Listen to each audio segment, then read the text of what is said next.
الذین یؤذون اللہ ورسولہ لعنہم اللہ فی الدنیا والآخرہ، جو اللہ اس کے رسول کو اذیت پہنچائے اللہ ان پر دنیا اور آخرت میں لعنت کرتا ہے۔ اب سوال یہ کہ ہم میں سے کون ایسا جو یہ کہے کہ ہم نے اللہ اس کے رسول کو اذیت پہنچائی ہے؟ مطلب ہم تو لا الہ الا اللہ محمد رسول اللہ ولی اللہ پڑھنے والے ہیں، ہم نے تو کبھی رسول اللہ کو کوئی اذیت نہیں پہنچائی۔ تو حضور مکرم کو اذیت پہنچانا اس کی کئی کیفیتیں، اس میں سے ایک حدیث یہ ہے کہ من آذى مومنا،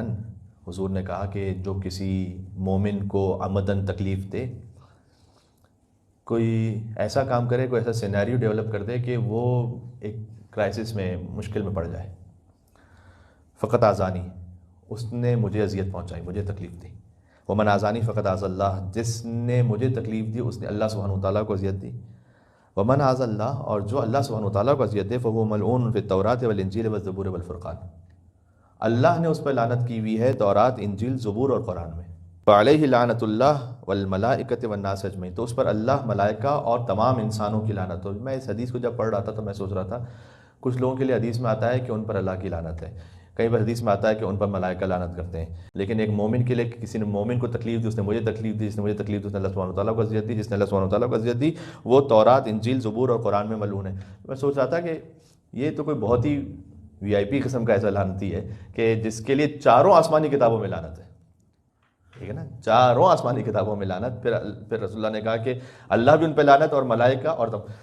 یہ رسول اللہ کوئی خطابت ریٹری نہیں کر رہے یہاں پر کہ انہوں نے جوش خطابت میں آ کر ایک چیز کہی، پھر دوسرا بھی، تیسرا بھی لفظ کیا، چوتھا بھی لفظ کہہ دیا ایسے ہی جوش میں آ کر۔ وما ينطق عن الهوى، رسول اللہ تو اپنی خواہش سے کوئی بات ہی نہیں کرتے، ان هو الا وحی یوحی، وہ تو وہی کہتے ہیں جو اللہ سبحانہ وتعالیٰ کی وحی کہتی ہے۔ تو یہاں پر جب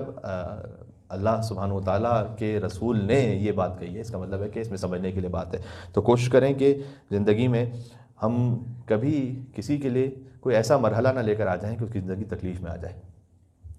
اب اس میں ہم کیوں باہر سے بات شروع کریں،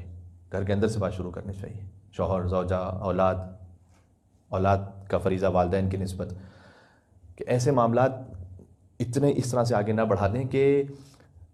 کسی کو آپ اتنی آمدن تکلیف میں ڈال دیں کہ اللہ اور اس کے رسول نے پھر فرمایا کہ وہ اذیت میں آ جائیں، یعنی وہ ناراض ہوں اور زبور، تورات، انجیل اور قرآن میں لعنت ہو۔